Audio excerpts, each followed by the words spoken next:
All right, this next one is adding with binary coded decimal numbers. So because we're coding each decimal number in binary, each one of these gets a total of 4 bits associated with it. So we kind of strike off these other ones. 163 has nothing to do with these top ones, only the bottom ones. So we code a 1. Let me bring this down here. This is 1, so that would be 0001, just using the value of 1 for 1. For 6, we need a 4 and a 2. So we strike those values off here and just say 6 is 4 and 2. So we call it 0110 for 6. And then for 3, 0011, because we're using the 2 and the 1 in order to get that value.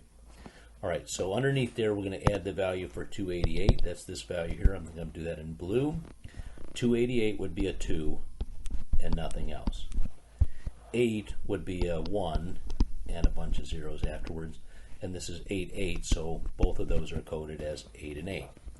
Now we're going to add them together, and we wind up getting this. We say, here is a 1, here is a 1, this is a 0, that's a 1. Add this one to get the same thing, 0, 1, 1, 1, and then over here 1, 1, 0, 0. Now binary coded decimal means that it's going to a decimal value that ranges from 0 to 9. And we have hexadecimal notation here that goes from 0 up to 15 total.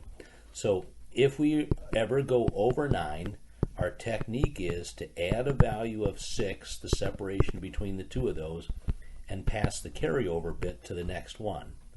So what we're going to do with each of these things is scan for a value above 9. Remember, 9 would be an 8 and a 1. Anything above 1001, we add 6 and pull a carryover bit for the next one.